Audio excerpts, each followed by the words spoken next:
जय हिंद दोस्तों। तो एक और नए वीडियो में आपका स्वागत है। और आज का हमारा जो टॉपिक है रिजर्व बैंक है।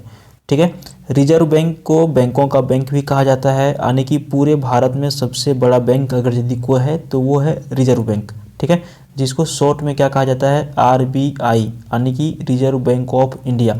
तो आज हम लोग जो है रिजर्व बैंक ऑफ इंडिया के बारे में जानेंगे, इसका क्या कार्य होता है, इसका स्थापना कब किया गया था और जो भी इसके गवर्नर अभी तक हुए। ठीक है, यानी कि जब इसे इसका स्थापना किया गया है तब से अभी तक का। ठीक है, तो इस वीडियो में हम लोग इन सारी चीज़ों को आज कंप्लीट करेंगे। सबसे पहले हम आपको बता दें कि इसका ये जो आप देख पा रहे हैं ये है लोगो भारतीय रिजर्व बैंक का। तो वीडियो के अंत तक बने रहते हैं तो सारा क्लियर आपका हो जाएगा आज का हमारा टॉपिक। तो आइए हम लोग स्टार्ट करते हैं टॉपिक से और लास्ट तक बने रहते हैं तो क्लियर हो ही जाएगा। तो देखिए दोस्तों, सबसे पहले हम लोग यहाँ पर जानने का प्रयास करेंगे भारतीय रिजर्व बैंक के बारे में। अगर यदि आपके डिस्प्ले में ये छोटा छोटा दिखाई दे रहा होगा तो डिस्प्ले को थोड़ा सा आप क्या करेंगे, रोटेट कर लेंगे, आपको अच्छी तरह से दिखाई देने लगेंगी। सबसे पहले आता है कि भारतीय रिजर्व बैंक यानी कि RBI भारत का एक केंद्रीय बैंक है। यह भारत के सभी बैंकों का संचालक के रूप में कार्य करता है। रिजर्व बैंक भारत की अर्थव्यवस्था को नियंत्रित भी करता है और वर्तमान में RBI के गवर्नर शक्तिकांत दास हैं। शक्तिकांत दास RBI के 25वें गवर्नर हैं और रिजर्व बैंक के गवर्नर पद पर उनकी नियुक्ति 3 साल पहले की गई है। उन्होंने 11 दिसंबर 2018 को उर्जित पटेल का स्थान लिया है और उर्जित पटेल 4 सितंबर 2016 से 10 सितंबर 2018 तक जो है भारतीय रिजर्व बैंक के गवर्नर के रूप में कार्य कर चुके हैं। समझ गए। अब हम लोग आते हैं इसके स्थापना के बारे में। तो देखिए, भारतीय रिजर्व बैंक की स्थापना भारतीय रिजर्व बैंक अधिनियम 1934 के प्रावधानों के अनुसार 1 अप्रैल 1935 ईस्वी को हुई थी। दो चीज़ें यहाँ पर अभी आप ध्यान में रखेंगे, 3 चीज़ें कि भारतीय रिजर्व बैंक की स्थापना कब हुई थी, 1 अप्रैल 1935 ईस्वी को। किस प्रावधान के अनुसार, तो RBI 1934 के प्रावधान के हिसाब से। अभी वर्तमान में यहाँ के जो अध्यक्ष हैं वो कौन है, सॉरी अध्यक्ष बोल रहे हैं, गवर्नर कौन है, शक्तिकांत दास हैं। ठीक है, ये सारी चीज़ें आपको ध्यान में रखते हुए चलना है, तो ही आप यहाँ पे आप जो है एक परीक्षा में यदि बैठने जाते हैं तो आपको कंप्लीट हो जाएगा। उसके बाद यहाँ पर देखिए आगे लिखता है कि रिजर्व बैंक का केंद्रीय कार्यालय प्रारंभ में कलकत्ता में स्थापित किया गया था, जिसे 1937 में अस्थायी रूप से बम्बई में हस्तांतरित कर दिया गया। पहले कलकत्ता में इसकी ब्रांच खुली यानी कि स्थापना किया गया, बाद में इसका हेड क्वार्टर जो है बम्बई स्थानांतरित कर दिया गया। केंद्रीय कार्यालय वह कार्यालय है जहां गवर्नर बैठते हैं और नीतियां निर्धारित की जाती हैं। भारतीय रिजर्व बैंक ब्रिटिश राज के दौरान प्रारंभ में निजी स्वामित्व वाला बैंक हुआ करता था, परंतु स्वतंत्र भारत में 1 जनवरी 1949 में इसका राष्ट्रीयकरण कर दिया गया। प्रश्न पूछा जाता है कि RBI का राष्ट्रीयकरण कब किया गया, तो 1 जनवरी 1949 ईस्वी को।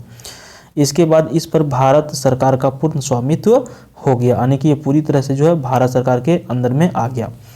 अब हम लोग जानेंगे कि भारतीय रिजर्व बैंक का जो काम होता है वो क्या होता है। ठीक है, तो देखिए भारतीय रिजर्व बैंक की प्रस्तावना में बैंक के मूल कार्य इस प्रकार वर्णित किए गए हैं। पहला आता है कि बैंक नोटों के निर्गम को नियंत्रित करता है, कितना नोट देना है, कितना छापना है, कितना क्या करना है, इसका मतलब ये हुआ। भारत में मौद्रिक स्थायित्व प्राप्त करने की दृष्टि से प्रतिछिम निधि रखना और सामान्यतः देश के हित में मुद्रा व ऋण प्रणाली परिचालन करना इसका मुख्य कार्य है। दूसरा कार्य में शामिल होता है मौद्रिक नीति तैयार करना, उसका कार्यान्वयन और निगरानी करना। तीसरा कार्य आता है वित्तीय प्रणाली का विनियमन और पर्यवेक्षण करना। और उसके अगला काम आता है विदेशी मुद्रा का प्रबंधन करना। फिर इसका मुख्य कार्य में आता है मुद्रा जारी करना, उसका विनिमय करना और परिचालन योग्य न रहने पर उन्हें नष्ट करना। अगला काम इसका आता है सरकार का बैंकर और बैंकों का बैंकर के रूप में काम करना और साख नियंत्रित करना। अगर यदि आपको पूछा जाए तो इन सारे पॉइंटों को आप लिख देते हैं तो आपको यहाँ पे फुल मार्क्स मिल सकते हैं। ठीक है, उसके बाद इसके अलावा इसका एक और कार्य है मुद्रा के लेन देन को नियंत्रित करना। समझ गए। और यहाँ पर जो सबसे बड़ी चीज़ आपको परीक्षा में पूछे जाते हैं इसके गवर्नर की कार्यकाल के बारे में, या फिर कौन कौन इसके गवर्नर रह चुके हैं, तो इसका जो है थोड़ा सा ध्यान से देखेंगे तो आपका ये भी टॉपिक कंप्लीट हो जाएगा। जैसा कि हमने पहले आपको बोला था, अगर यदि आपको देखने में दिक्कत हो रहा है तो डिस्प्ले को थोड़ा सा रोटेट जरूर कर लें। तो ये इधर आपको दिया गया है RBI गवर्नरों के नाम कब से कब तक यहाँ पे दिया गया है। तो RBI का सबसे पहले गवर्नर जो बने वो सर ऑसबोर्न बने, जिनका कार्यकाल रहा 1 अप्रैल 1935 से लेकर के 30 जून 1937 तक। ध्यान रखिएगा, अगर यदि आपको दिक्कत होगा तो आप यहाँ पे स्क्रीनशॉट ले सकते हैं। उसके बाद सर जेम्स ब्रेड टेलर सेकंड में बने 1 जुलाई 1937 से 17 फरवरी 1943 तक। फिर बने सर सी.डी. देशमुख, इनका कार्यकाल रहा 11 अगस्त 1947 से 30 जून 1949 तक, ठीक है। उसके बाद बने सर बेनेगल रामाराव, इनका कार्यकाल रहा 1 जुलाई 1949 से 14 जनवरी 1957 तक। देखिए अभी तक में यहाँ पे इनका ज़्यादा लंबा कार्यकाल रहा है, ठीक है। उसके बाद बने के.जी. अम्बेगा ओंकार, ठीक है, ये रहे 14 जनवरी 1957 से 28 फरवरी 57 तक, बहुत कम समय के लिए। उसके बाद रहे H.B.R. अयंगर 1 मार्च 57 से 28 फरवरी 62 तक। फिर बने P.C. भट्टाचार्य जो 1 मार्च 62 से लेकर के 30 जून 1967 तक रहे। L.K. झा बने 1 जुलाई 1967 से 3 मई 1970 तक, ठीक है। अभी हम लोग यहाँ पे L.K. झा तक ही देखें, आगे देखिए।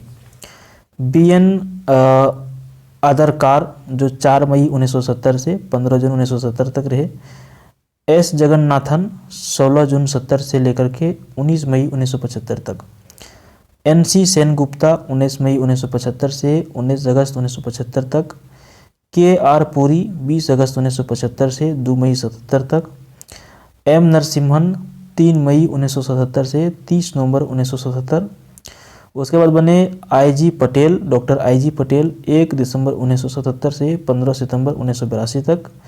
बने डॉक्टर मनमोहन सिंह 16 सितंबर 1982 से 14 जनवरी 1985। ये वही मनमोहन सिंह हैं जो भारत के 10 साल प्रधानमंत्री रह चुके हैं। बहुत बड़े अर्थशास्त्री हैं, बहुत चीज़ें के बारे में ये जानते हैं और एक तरह से कह सकते हैं अर्थशास्त्र के क्षेत्र में इनको बहुत ज़्यादा नॉलेज है। मनमोहन सिंह जी के बाद बने ये घोष जो 15 जनवरी 1985 से 4 फरवरी 1985 तक रहे। उसके बाद बने आर्यन मल्होत्रा जो 4 फरवरी 85 से 22 दिसंबर 1990 तक के गवर्नर रहे, ठीक है। आगे बने यहाँ पे एस वेंकटरमन जो 22 दिसंबर 1990 से 21 दिसंबर 1992 तक रहे।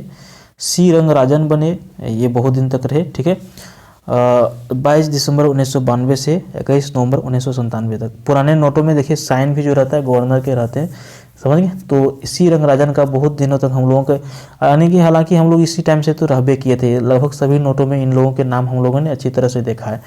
तो सी रंगराजन 22 दिसंबर 1992 से 21 नवंबर 1997 तक रहे। डॉक्टर बिमल जलान 22 नवंबर 1997 से 6 सितंबर 2003 तक रहे। डॉक्टर वाई.बी. रेड्डी जो 6 सितंबर 2003 से 5 सितंबर 2008 तक रहे। सी डॉक्टर सुब्बा राव जो 5 सितंबर 2008 से लेकर के 4 सितंबर 2013 तक रहे। रघुराम राजन जो 5 सितंबर 2013 से लेकर के 4 सितंबर 2016 तक रहे। उर्जित पटेल 4 सितंबर 2016 से लेकर के 10 दिसंबर 2018 तक रहे।